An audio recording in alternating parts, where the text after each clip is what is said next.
humans and men, so I think we'll have issues squeezing on the couch. And that's the beauty of the human experience, right? So I'm going to open it up for a quick question. So we all talked about the same thing. There is an inherent bias in collection, history, whether you look at the language we are speaking, I mean, it's not the language everyone speaks. There is a history that we can't ignore. So there is bias in collection. There was an example of AI being used to figure out where the potholes are in the city of Boston. And they forgot that mostly rich people with data plans and smartphones are the one reporting and not the others. So data collection is an issue. We can't solve history and like the Declaration of Independence. When you come to things like models, they're hard to explain. Just like Rob said, and you talk about those, there are things where you need to explain why a certain criminal was identified to be high profile and possibly committing a crime. There's a program called Compass in the US that did that. And the company, Northpoint, was asked into court. They said, it's a black box. We can't explain it. We're not going to. And it becomes a legal issue. So when you have things like this, the last thing is you have to put human in the loop. And when you're a marketing giant like Johnson & Johnson, Janaka putting you on the spot, how do you, when you're working with brands that are consumer-centric, trying to be DTC, how do you make sure that AI is not creating racist chatbots or messaging? Yeah, so I mean, I guess we've been using machine learning in many respects for advertising for a while, whether it's lookalike modeling or even targeting mechanisms. So just from the brand perspective, that conversation has obviously gone into the public square now, and it's more not back end, it's more front end. So I think from the brand perspective, we're more looking at how that conversation sort of gets edified into regulations and having some kind of input into how those get structured. We've seen with GDPR that some parts of it worked and some parts of it may not have had the intended consequences. And so we'd like to be earlier on in that conversation to get that out. And so, as this is in the public square, as a brand, we are committed to using absolutely all the new technologies out there. But being on the bleeding edge obviously has its consequences too in the public square. So it's a blend. So I'm going to, Rob, I'm going to throw something out there because you did entice some of us with that.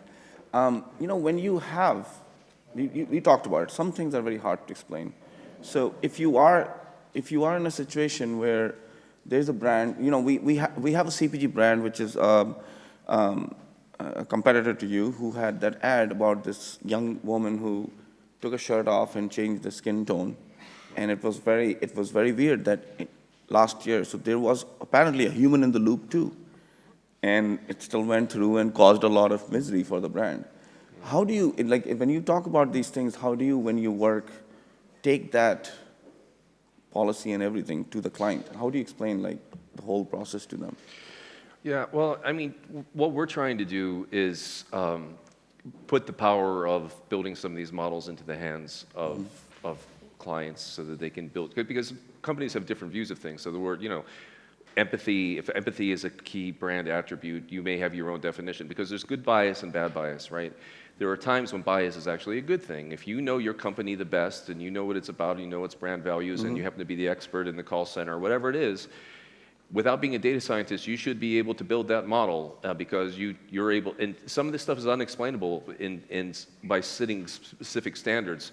It reminds me of the whole Supreme Court case in 1964 with Justice Potter Stewart, who was talking about obscenity. They were trying to define what obscenity was, and he's like, well, I can't define the words for it, but I know it when I see it.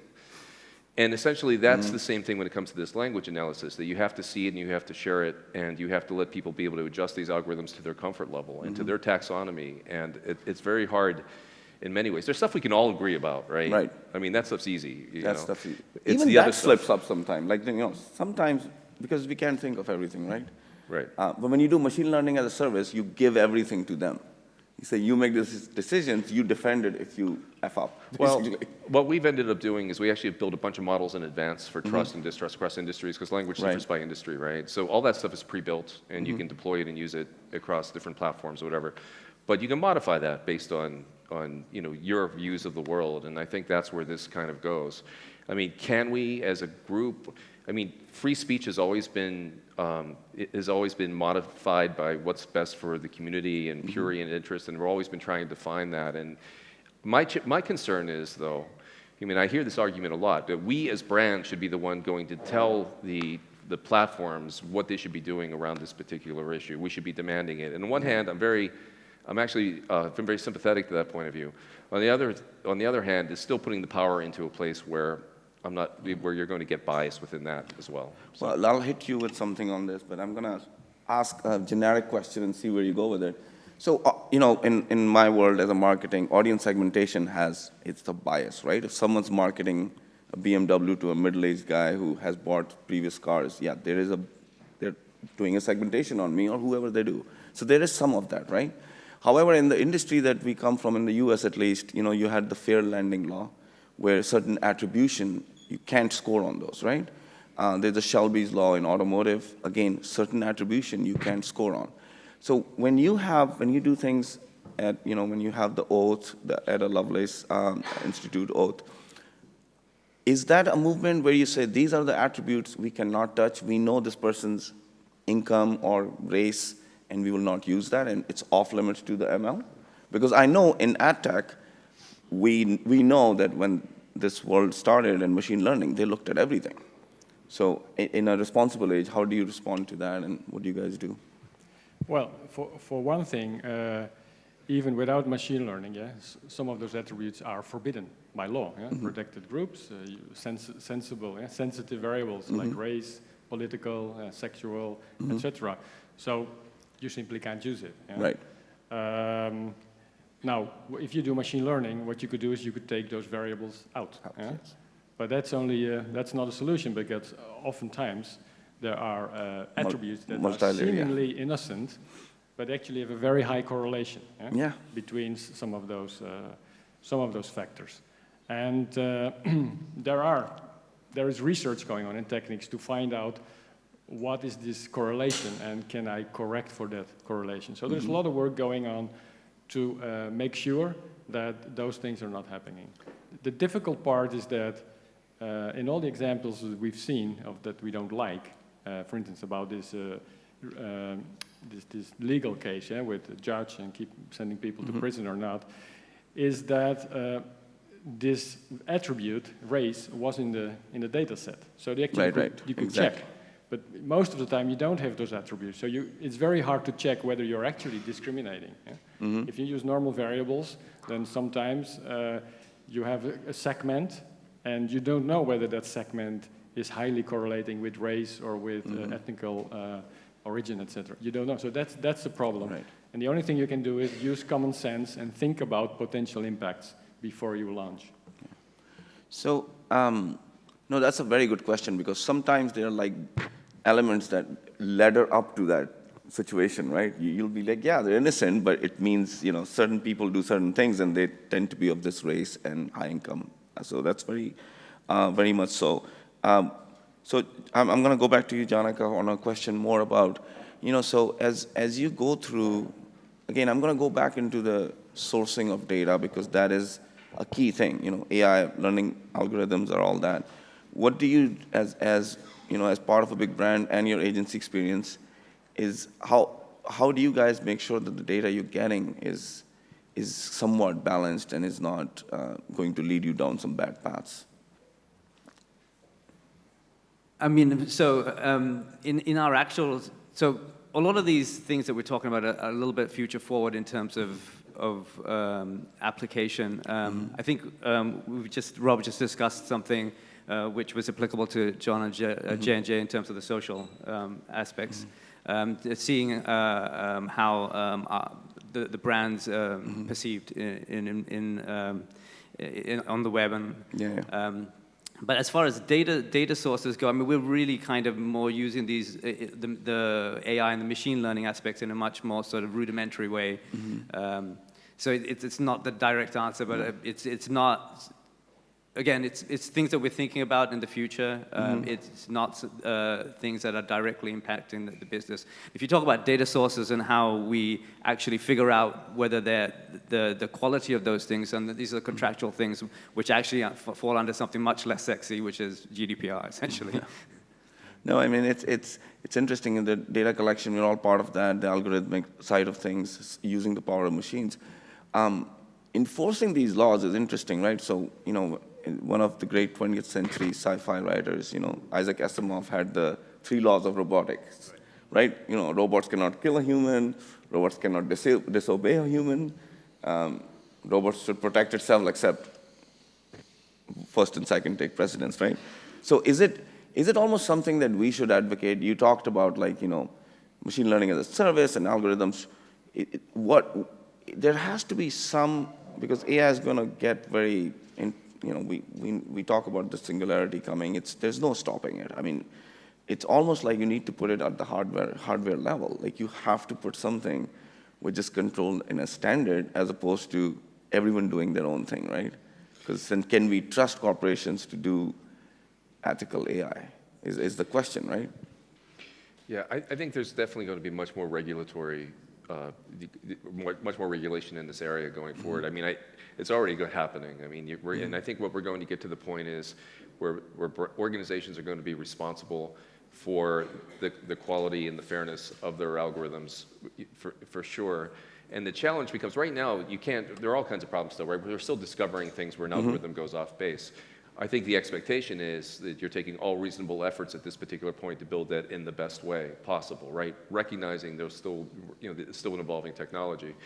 But that requires an audit trail, right? That requires, as you build this, some levels of explainability, some levels of transparency on performance. And I think more and more organizations are going to put SLAs in with vendors requiring certain levels of performance of those models. Right. And those vendors like us need to maintain the levels of the performance of those models because they'll degrade over time with the proper training data. So I see all of that starting to happen, and I don't know when there will be the case. When's there going to be the Cambridge Analytica of model building, but something will happen. But it's also catch-22, right? It's like if you are going to work with GDPR, right, or an AI, you need to, if someone says, don't give me advertising, you have to know that person to check that off, right? So you have to store data. You have to know the person to see where the discrimination is happening, what's happening. So owning that kind of data and the power you'll have, especially with the telco, you have a lot more data. Are you guys putting in own protocols or oath taking, or like you mentioned that, I love that fact. Are you putting in, like, as a data scientist, are you creating this commandments kind of things? Yeah, so since we are starting to use this on a massive scale, we are currently setting up a program where every person who works with artificial intelligence and machine learning has to go compulsory through a course, where we explain the notions. It's all about awareness. I think it's a bit too early to regulate because it's hard to know what actually to regulate. But it is all about knowing what can happen, and then making sure that is followed on. And you think there will be a space in the community to lead these things through organizations, not at the GDPR level, which is a very complicated and big thing, but there should be the responsibility would come to us to do this, because AI is hot. Everyone's talking about it. It's like the blockchain of 2019. Everyone's putting them in. What is the practical usage? How different is it from machine learning that we're going through all the inventory sources and doing bidding on them? The Bayesian networks algorithms are the same. So there's just more data, more crunching power. So I think it's on us to continue doing this. I'm going to go ahead. I was just going to ask you a question. So we were talking about so I think the way we start to figure out what right is at some point in time is starting to get feedback from the people who are exposed, or the consumers of our models at some point, right?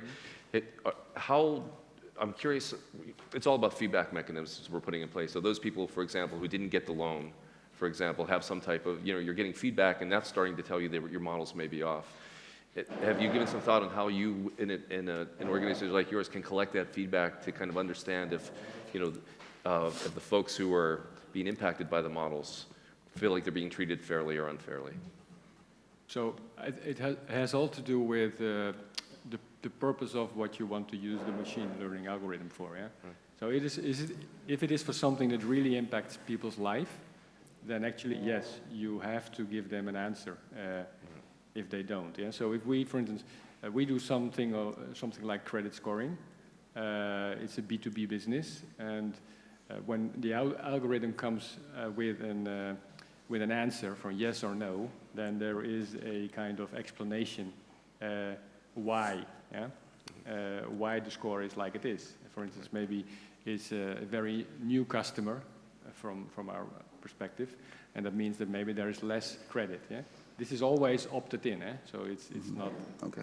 It's always with customer consent, but then it's up to let's say the bank, the financial institution, to decide whether they want to give that to the customer. Yeah? But that's something that is starting. Yeah? Right. It is not yet a large-scale application because it's still rather new. What I find really interesting and exciting about all this is that Google and others are coming around to this too, is the idea that not just you just explain something went wrong, but you actually give them a remedy. So, if you want to get this, then you need to be doing this. And I think if we start to do that as we build these models, we're doing a service to society more broadly, and I hope we can get to that.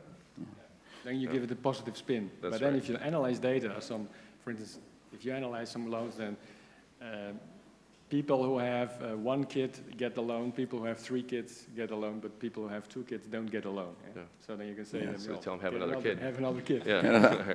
So I'm going to ask each one of you quick questions. First one is there a doctor in the house? So I'm going to ask it for you. What is the difference between data science and field of statistics? That's for you. Sorry. Data science and statistics, what's the difference? Well, it depends on who you ask it. Yeah, if you ask it a statistician, he says there's no difference. Inner coder. If you ask it a data science, it's not only statistics; it's also about development, about the domain. Yes. But let's say it's all data professionals. Yeah, exactly. There's a lot of silly stuff like quality, aggregation, counting, simple stuff that has to happen before you do apply all the models, right? Second question I will give to you. Do you foresee the upcoming coming AI regulations, and will it constrict growth? So if there are regulations, would we lose the? Well, I think that inevitably something is going to happen. I just don't think we know what that looks like. I think that I err a little bit on the side of free expression a little bit. Now, recognizing that there are laws on the books in different countries about hostile speech and threats and all of those things, but what I think is the free flow of ideas. You also have a right to not listen, right? But I think the free flow of ideas, are still important. But I think that the toxic extremes will be somehow filtered out. But they don't know how to do it. Facebook's asking to put together some type of board that people who are filtered out can actually appeal to, but then there's all kinds of complications with that. So I don't think any of us have that figured out at this point. Okay. And Janaka, for you, is AI, and you don't have to answer it exactly, but is AI a budget item in like a corporation like J&J? Do they actually have $8 million for AI? I think it is in pretty much most major brands now. It spans a whole number of things. I mean, it's just not marketing, right? As a being part of a company which has multiple units, and I don't actually know all the different pieces, but there are definitely many things that are going on. Okay. Well, we are out of time. We have 10 seconds. This is the last session. Thank you all for coming, and my amazing guest. We had a very good mixture. And this is it. ICOM 2019. Drinks.